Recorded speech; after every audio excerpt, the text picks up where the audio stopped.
Jesus. Vamos para mais uma lição.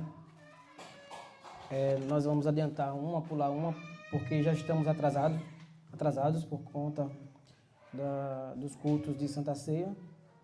E hoje nós vamos fazer a lição de número 7, que tem por tema uma igreja que não teme a perseguição.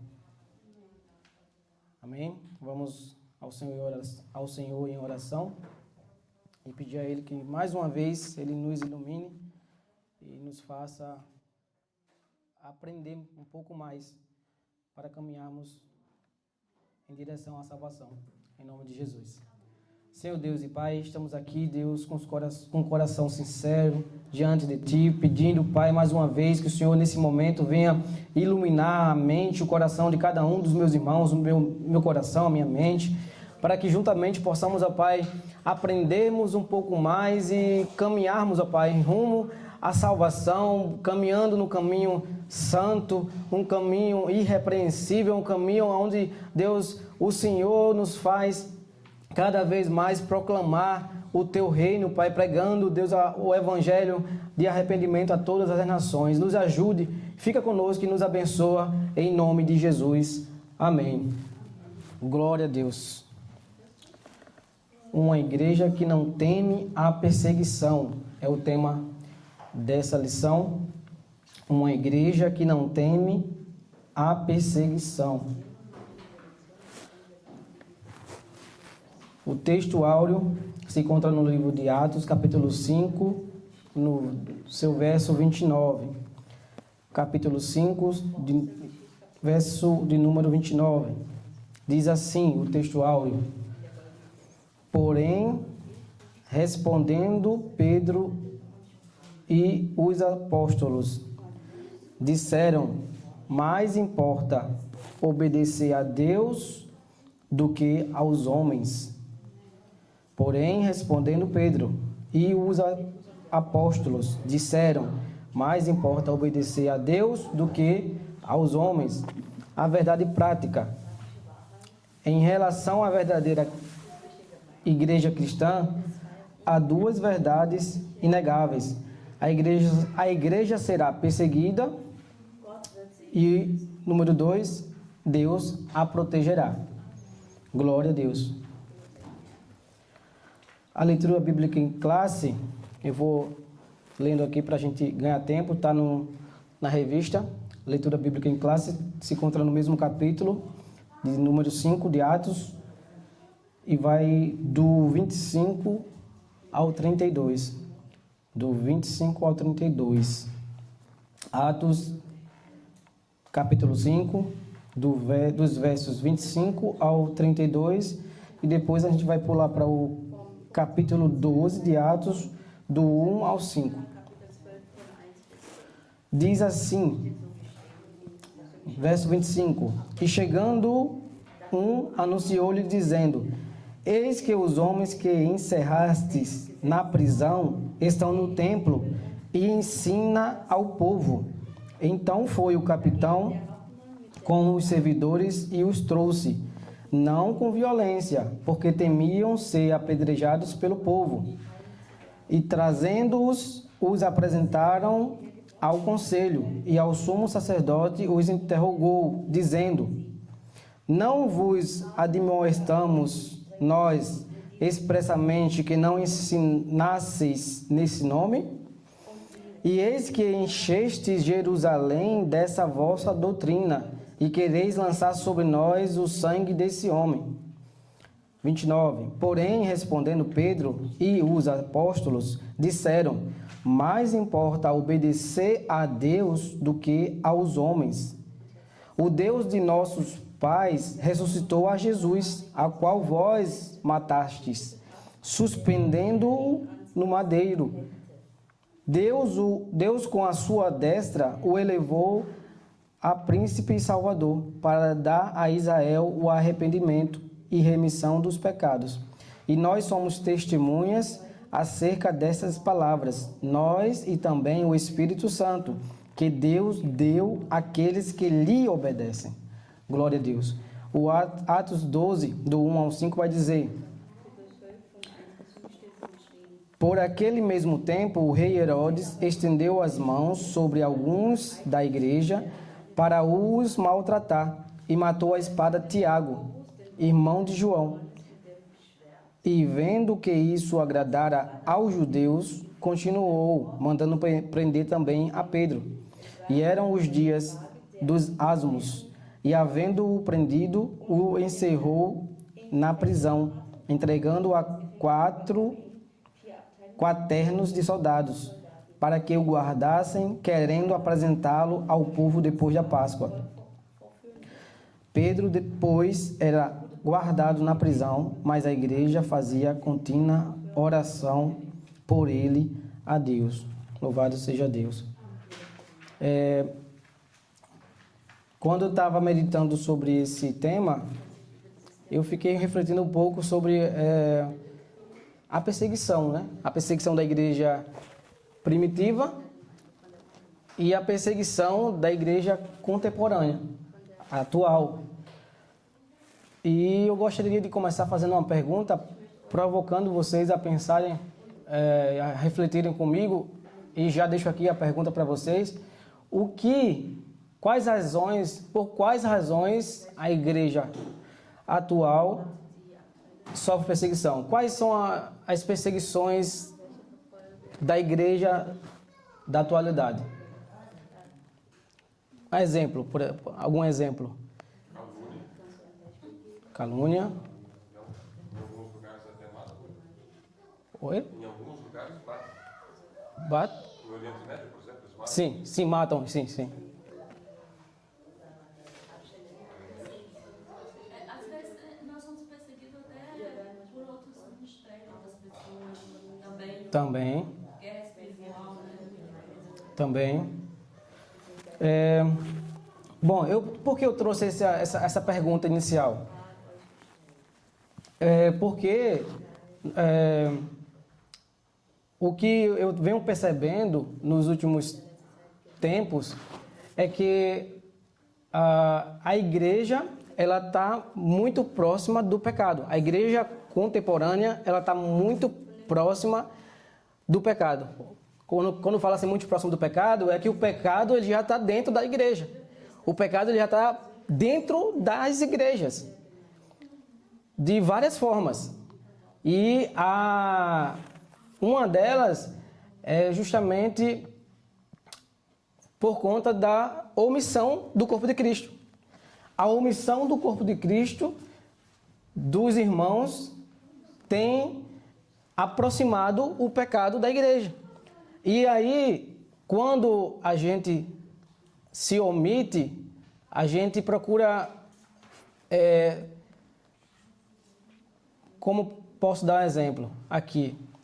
Por exemplo, a gente não mais tem aquela autoridade para corrigir as pessoas com medo de que elas não gostem da repreensão e logo se desanimem e se afastem da fé. Só que, como é que se iniciou o Evangelho? Quem foi que apareceu no deserto? Qual foi a mensagem de João quando ele apareceu no deserto?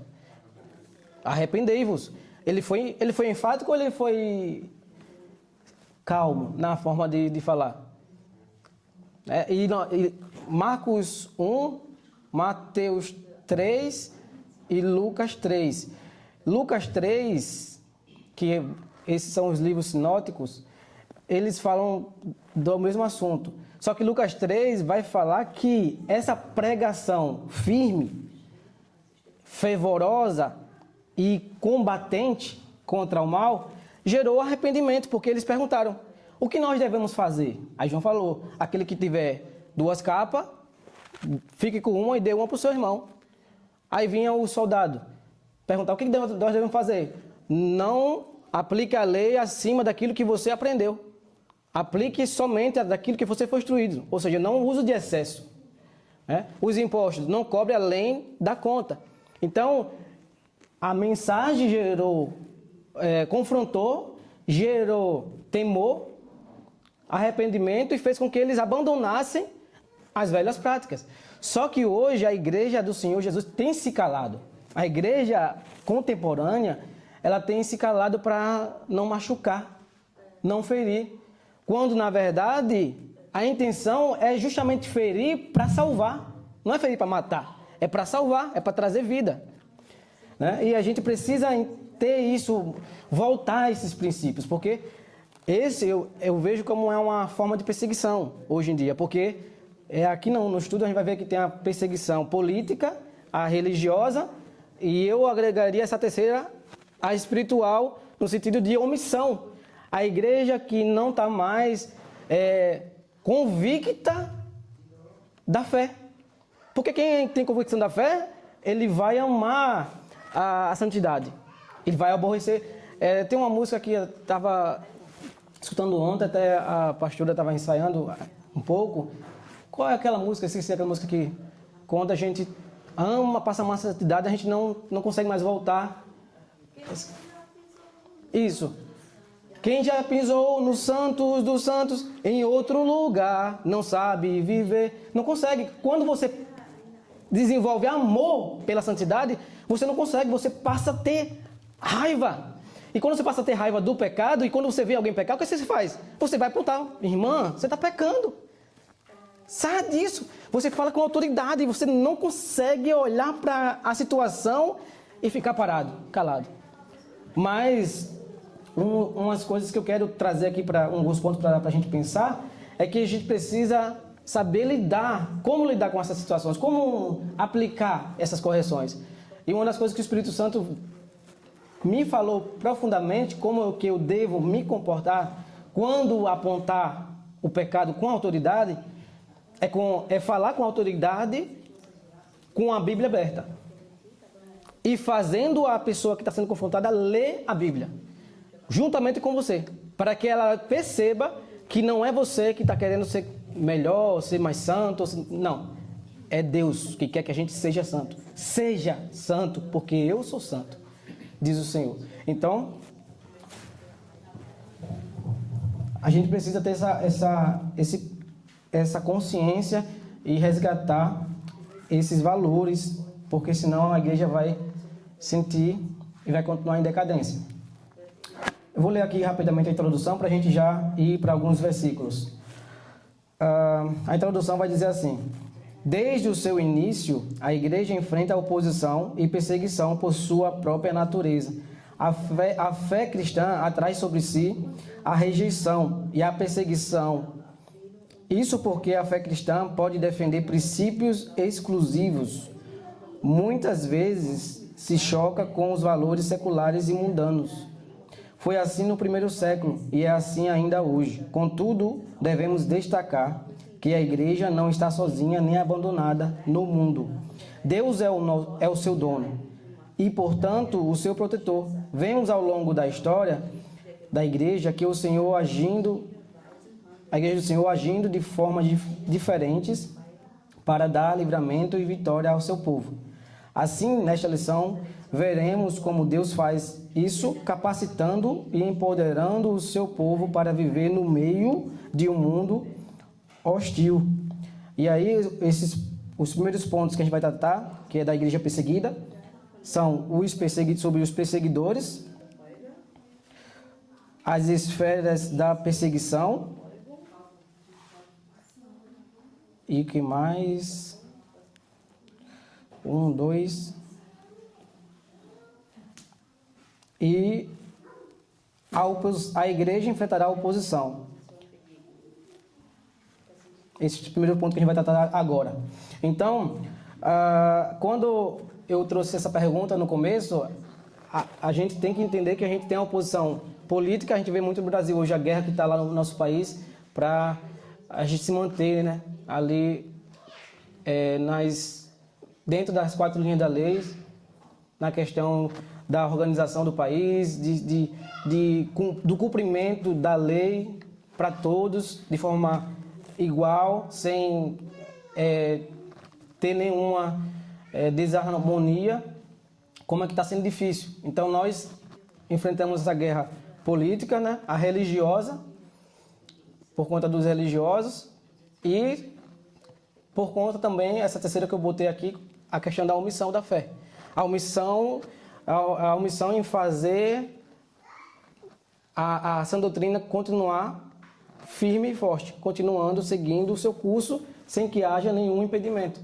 E a igreja que tem esse papel. A igreja precisa se levantar como Neemias levantou as muralhas antes de reconstruir Jerusalém. Ele reconstruiu as muralhas para proteger. E nós somos os que precisamos ter essa função. Proteger a fé. Levantar os muros, como a gente vem fazendo com a oração, em comunhão, em unidade, para que o diabo não ache espaço. Para que o diabo não veja algo de errado em nosso meio. Porque aí quando vier alguém que vem por um caminho diferente, ele vai olhar para todo o rebanho que está dentro desse mesmo pensamento, ele não vai conseguir trazer uma palavra para contaminar, para dividir, porque todos estão na mesma visão, no mesmo propósito, numa mesma comunhão. Amém? E vamos para o primeiro tópico, né, que é sobre os perseguidores. Na Bíblia vemos que as autoridades religiosas da época dos apóstolos começaram a se opor à igreja. Aí eu peço que alguém leia Atos 5, 17 e o 24. Atos 5, 17 e 24.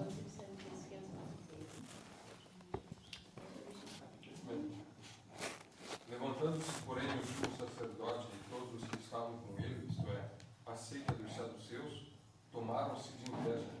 Prenderam os apóstolos e os recolheram à prisão pública. Mas de noite um anjo do Senhor abriu as portas do cárcere e, conduzindo-os para fora, lhes disse: Ide, e apresentando-vos no templo, dizei ao povo todas as palavras desta vida. Tendo ouvido isto, logo ao romper do dia, entraram no templo e ensinavam. Chegando, porém, o sumo sacerdote e os que com ele estavam, convocaram no sinédrio todo o senado dos filhos de Israel e mandaram buscá-los no cárcere. Mas os guardas tudo não os acharam no cárcere, e tendo voltado, relataram, dizendo: Achamos o cárcere fechado com toda a segurança e sentinelas dos seus postos junto às portas, mas abrindo-as, ninguém encontramos dentro. Quando o capitão do templo e os principais sacerdotes ouviram essas informações, ficaram perplexos a respeito deles e viria a ser Isso. Então, o que é que eles fizeram aqui? Eles foram, no primeiro momento, encarcerados, mas o anjo do Senhor ali, de uma forma sobrenatural, agiu, providenciando ali a soltura ali deles, e eles são enviados a voltarem a ensinar. Ou seja, eles estão ali na direção do Senhor. E quem está na direção do Senhor, irmãos, não pode retroceder. Se você recebeu um chamado, uma missão, se você sabe qual é o seu chamado, siga ele. Siga ele fielmente, porque o Senhor ele vai dar livramento. Ainda que sobrevenham sobre nós perseguições ou mortes, porque se houver morte, foi vontade de Deus. Pode acontecer. Se Deus quiser que nós morramos para servirmos também de testemunho de fé, como foi Tiago aqui no Atos 12, ele morreu, ele foi morto. Foi um dos primeiros mortos. Se eu não me engano, o primeiro foi Estevão, em Atos 7, se não me engano, 6 ou 7, né? Não, Atos 6 foi quando levantou os diáconos, foi no 7. Então, é a vontade do Senhor. Independentemente do que está acontecendo com a igreja, eu falo no sentido de ou esfriamento, ou então ataques, acusações, blasfêmias, ou pessoas querendo fazer a igreja do Senhor parar, a nossa posição deve ser em continuar conhecendo Ele, falando do amor dEle e crescendo na fé, fortalecendo a fé. Porque, veja, Tito, alguém pode, por favor, abrir em Tito, capítulo 1.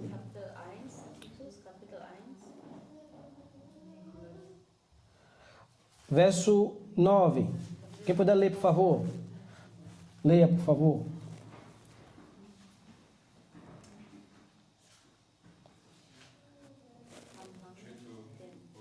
Isso. apegado à palavra fiel, que é segundo a doutrina, de modo que tenha poder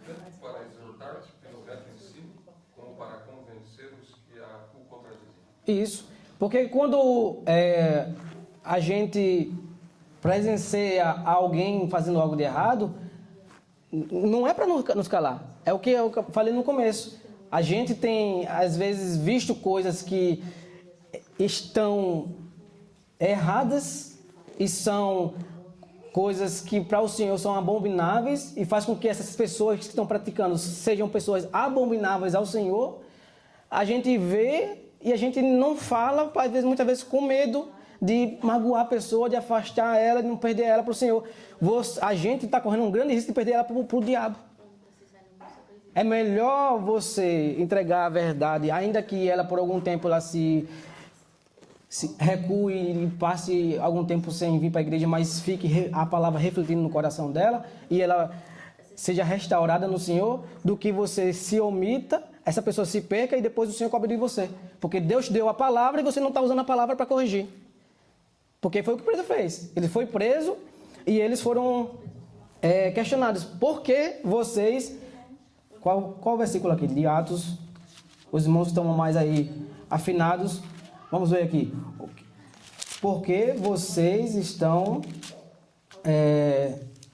continuando ensinando aquilo que a gente proibiu, né? Atos 5. Qual?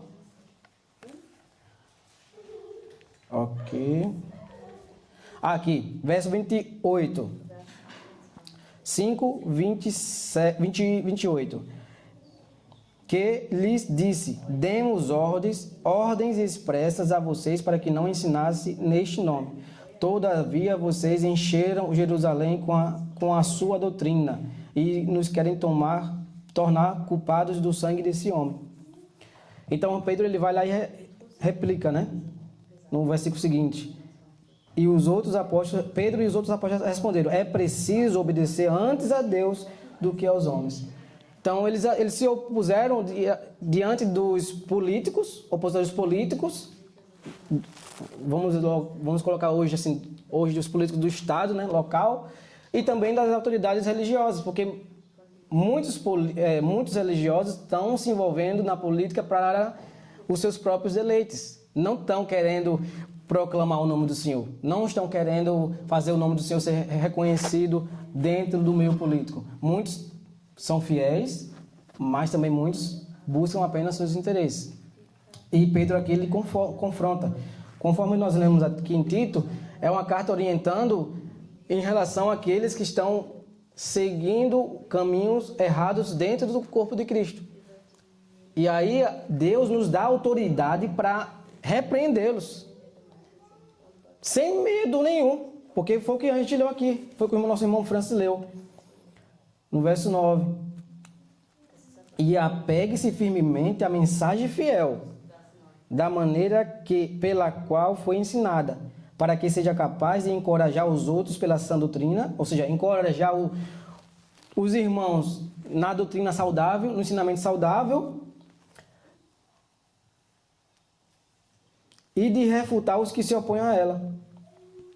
Porque há muitos insubordinados que não passam de faladores e enganadores. Ou seja, pessoas que não se submetem à autoridade dentro do corpo.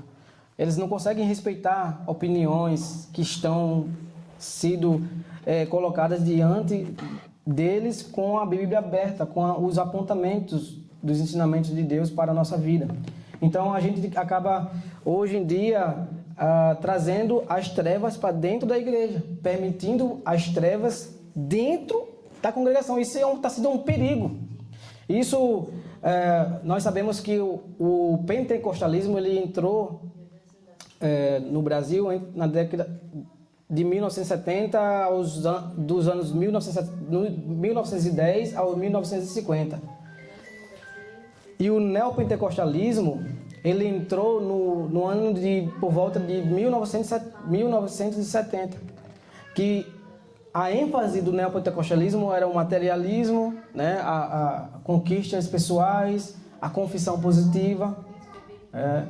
Então, foram ensinos que vieram para promover o homem, não a Deus. E essa doutrina ela diluiu o pentecostalismo clássico. ela contaminou a sã doutrina. E nós que estamos aqui conscientes precisamos ter atenção e refutar a essas doutrinas errôneas. Bom, eu gostaria também que alguns dos irmãos pudessem abrir Hebreus 12, 14 e um outro irmão abre Efésios 1, 4. Hebreus 12, 14, Efésios 1, 4. Já vai lendo na sequência, pode ir lendo.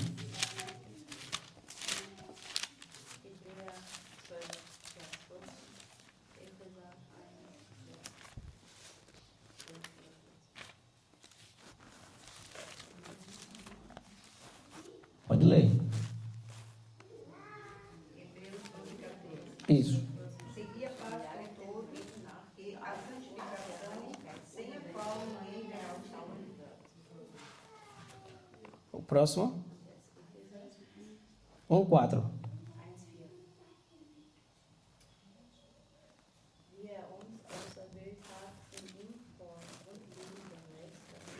Efésios 1:4 diz: assim como nos escolheu nele antes da fundação do mundo para sermos santos e irrepreensíveis perante ele em amor.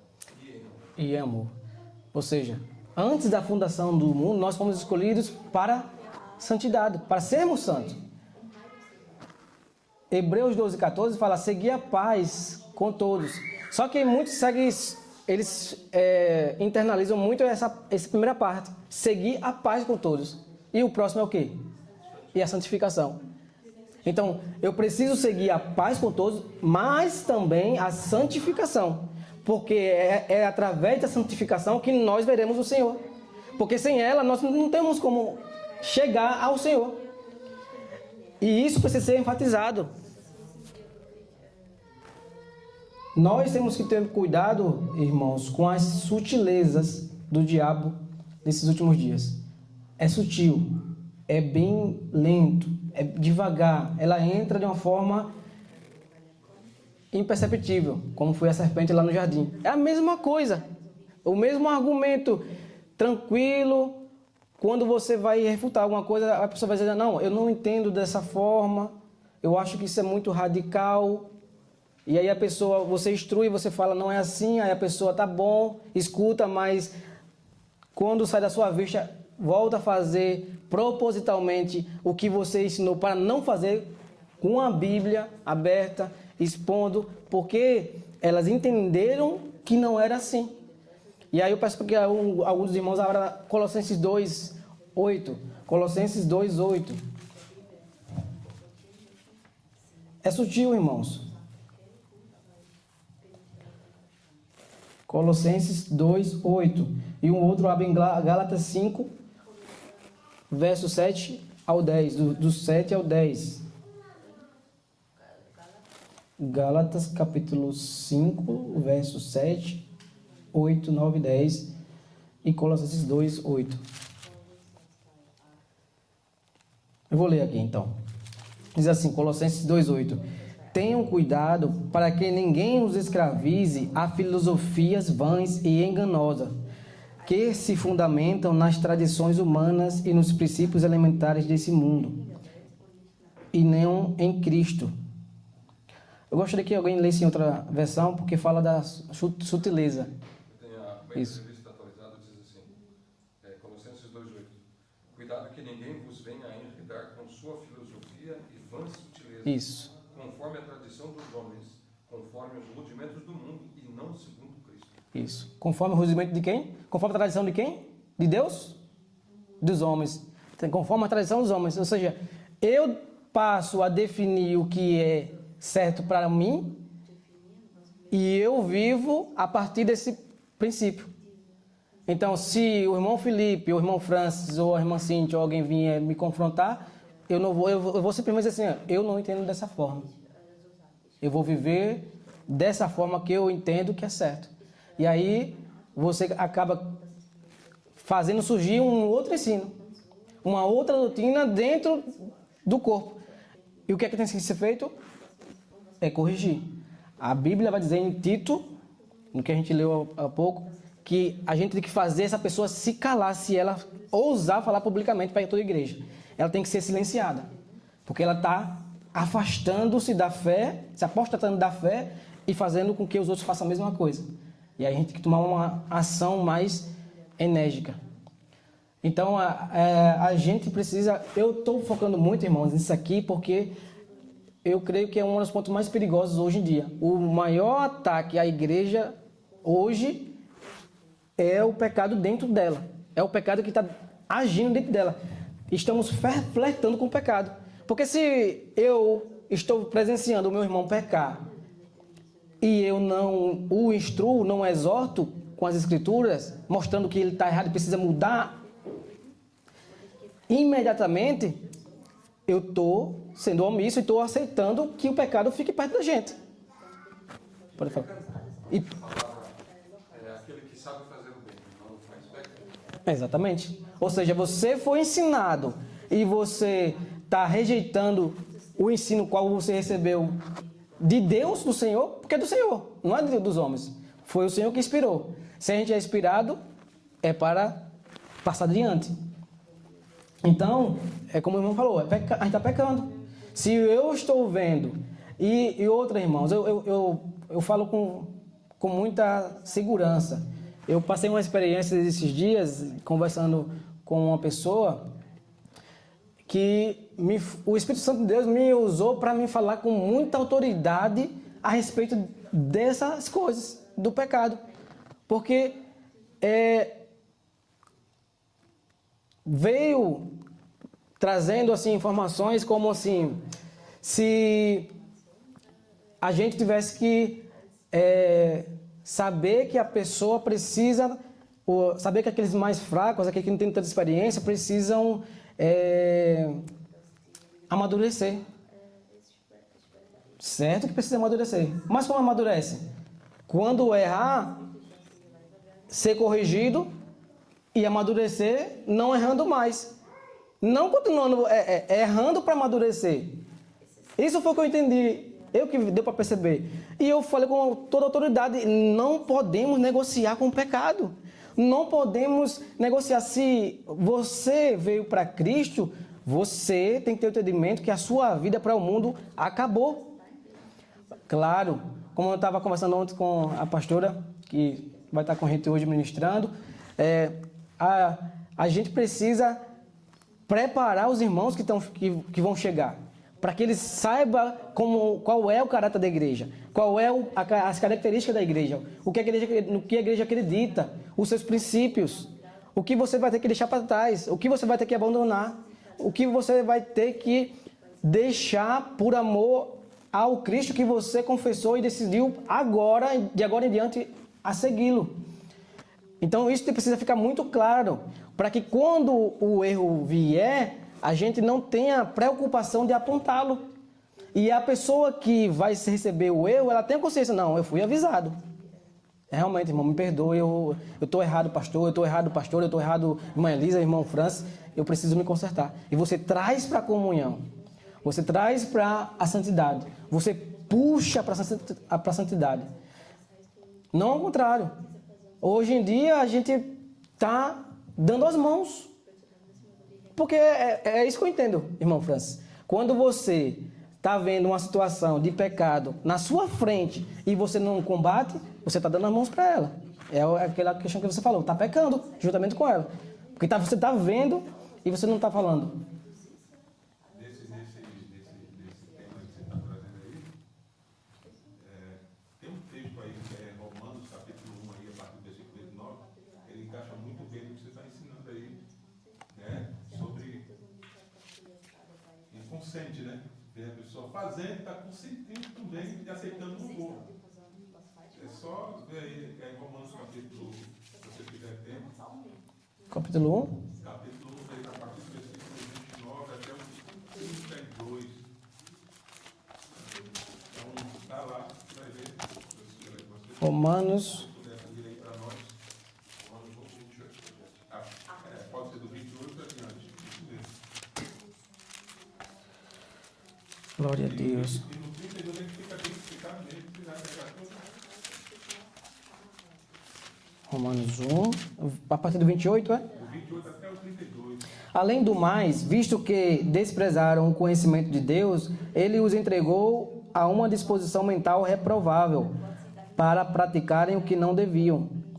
Tornaram-se cheios de toda sorte de injustiça, maldade, ganância e depravação, estando cheios de inveja, homicídio, rivalidades, enganos e malícia. São bisbilhoteiros, caluniadores, inimigos de Deus, insolentes, arrogantes, presunçosos, inventam maneiras de praticar o mal, desobedecem a seus pais, são insensatos, desleais, sem amor pela família, implacáveis. Glória a Deus. Embora conheça o justo decreto de Deus, de que as pessoas que praticam tais coisas merecem a morte, não somente continuam a praticá-las, mas também aprovam aqueles que a praticam. É muito sério, irmãos. A gente às vezes fica romantizando, essa é a palavra, está romantizando o pecado. A igreja está romantizando. E nós precisamos nos unir, como nós temos orado juntos, para que a santidade ela apareça em nós, ela seja vista em nós, para que as pessoas olhem para nós e dizem, não, eu não posso errar na frente dessa irmã, porque se eu errar, eu sei que eu vou ser repreendido e vou ter realmente que baixar a cabeça, porque eu não tenho argumento nenhum para combater. E isso nos traz a seguinte questão: como é que nós temos lidado com as Escrituras, né? Como é que está sendo a nossa intimidade com as Escrituras? Como é que está o meu conhecimento com Deus? Pegando esse mesmo gancho de Romanos, eu vou ler também Romanos, que eu separei aqui, Romanos 6, 11. Romanos 6, 11, vai falar sobre a crucificação, mortos para o pecado, né? O tema desse capítulo. Mortos para o pecado e vivos em Cristo. Depois vocês meditam nele nos primeiros 14 versículos, mas eu vou ler só o verso 11. Da mesma forma, considerem-se mortos para o pecado, mas vivos para Deus em Cristo Jesus. Olha o 12. Portanto, não permitam que o pecado continue dominando o corpo mortal de vocês. Ora, se eu não permito que o pecado domine o meu corpo mortal, que dirá o meu irmão que está do meu lado? Se eu ver que o pecado está dominando ele, eu tenho que fazer de tudo para que ele saia disso, para que ele alcance vida novamente, para que ele volte para Cristo novamente. Então é a minha obrigação, é a nossa obrigação, e esse estudo é muito importante para que a gente entenda que há uma urgência da igreja participar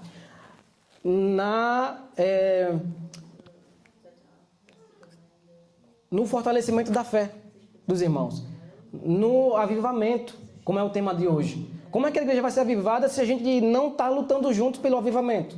Se eu vejo o meu irmão caído, fraquejando, e eu estou romantizando ali o que ele está fazendo. Não, está errado. E aponte, mostre versículos, leia com ele, ore com ele. Bom, vamos para a igreja protegida. Nós temos que entender, irmãos, que a igreja, ela está sob os cuidados do Senhor. A igreja está sob os cuidados do Senhor. O que nós temos que fazer? Orar por encorajamento, como a gente leu nos últimos estudos. Pedir para que o Senhor nos fortaleça, para que Ele olhe para as ameaças, como foi a oração dos irmãos ali, e os encoraje. Então, qual é a nossa oração hoje? Senhor, nos encoraje, Senhor Jesus, a mantermos firmes na fé, a crescer em amor, a crescer em conhecimento, para que o Seu nome continue sendo adorado como antes. Que o temor ao Senhor seja o propósito do cristão. A busca pela santidade sincera seja enfatizada nos nossos dias. Mas isso vai acontecer quando a igreja, o corpo de Cristo aqui no seu todo, se levantar e ir na mesma direção. Porque muitas das vezes a gente só está esperando os irmãos aqui, estavam cuidando aqui da parte de louvor, da pregação, os pastores, os líderes. E aí, quando que temos todo o restante do rebanho podendo estar conosco nessa mesma luta, e aí o que acontece é o pecado entrando na igreja, é as trevas entrando na igreja. E a gente vai ver que há inúmeros versículos que falam justamente da luz em meio às trevas, que nós somos filhos da luz. Nós fomos chamados para apregoar a salvação por meio de Cristo Jesus. Eu vou já pular aqui para esse tema da igreja protegida, quando o anjo de Deus ali aparece para livrar ali os irmãos da prisão. Não sei se ela tem como ali levantar ali. A igreja é o tópico 2, é uma igreja protegida, um anjo de Deus. Lucas destaca que em meio à perseguição, Deus provê livramento para os apóstolos. Isso está lá em Atos 5,19. A igreja não era apenas perseguida, mas também protegida. Aqui a igreja contou com a presença de anjos, seres de natureza totalmente sobrenatural. Não é incomum a presença de anjos no livro de Atos. Eles estiveram presentes na libertação de Pedro da prisão, em Atos 12, verso 7. Com Filipe em sua missão evangelística, em Atos 8, verso 26. Em missão da casa do centurião romano Cornélio, em Atos 10, 3. E com o apóstolo Paulo em alto mar, Atos 27, versos 23 e 24. A Bíblia diz que eles estão a serviço daqueles que vão herdar a salvação. Hebreus 1,14. Quem puder ler, Hebreus 1,14.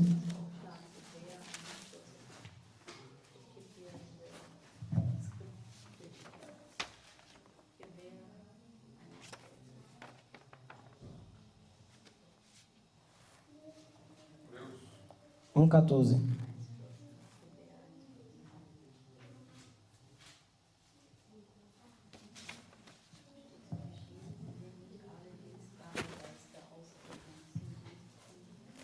Hebreus 1,14.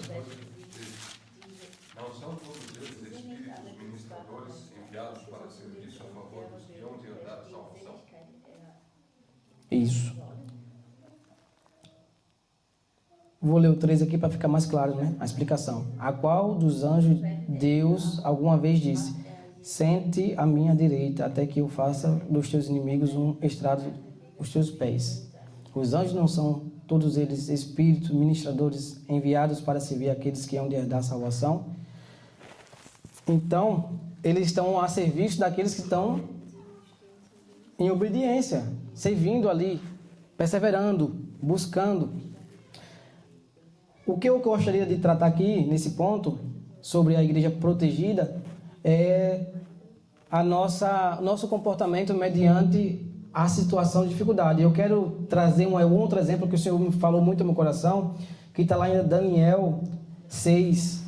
Daniel 6, do 10 ao 11. Daniel capítulo 6, dos versos 10 ao 11.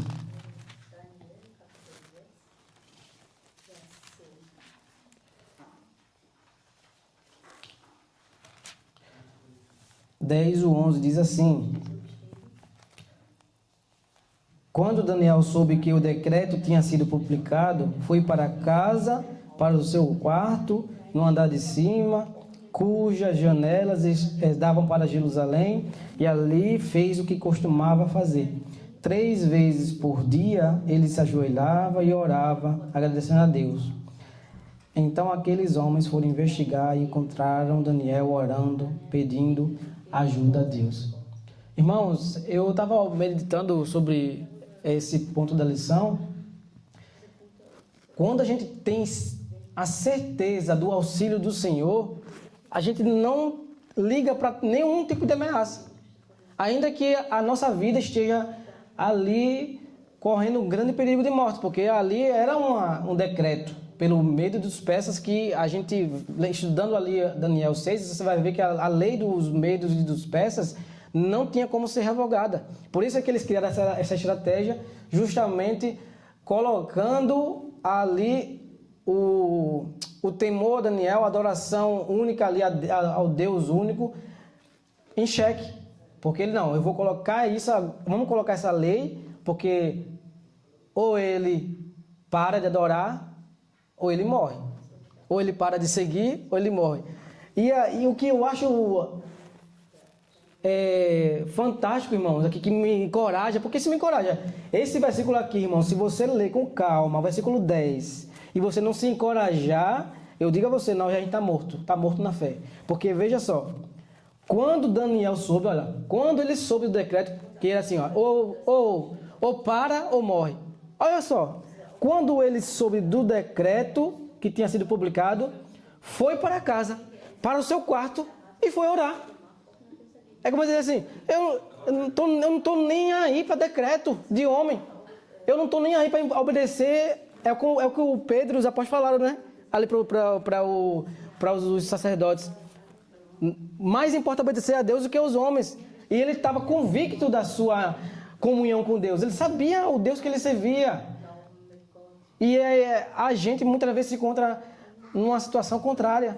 Às vezes nós sabemos o que Deus já fez por nós. Quantos livramentos aqui, eu creio que aqui todos aqui já tiveram aqui, né? Na sua vida pessoal, no seu marido, ou esposa, ou filho. Quantos livramentos já aconteceram ao longo desses anos na caminhada de fé, da fé dos irmãos? E muitas das vezes a gente age se comporta como não tivéssemos conhecido mais esse Deus. Então Daniel, ele não deixou que a sua comunhão com Deus fosse abalada. Então ele foi protegido pelo Senhor, pela sua fé, pela manutenção da sua fé, pela manutenção da sua confiança, da sua postura, em não dar ouvido ao sistema mundano, como nós lemos em Colossenses 2, né, 8, a doutrina de homens. Se não seguir esses rudimentos criados pelos homens, se a gente se mantém de pé, o Senhor ele vai vir e vai nos dar segurança.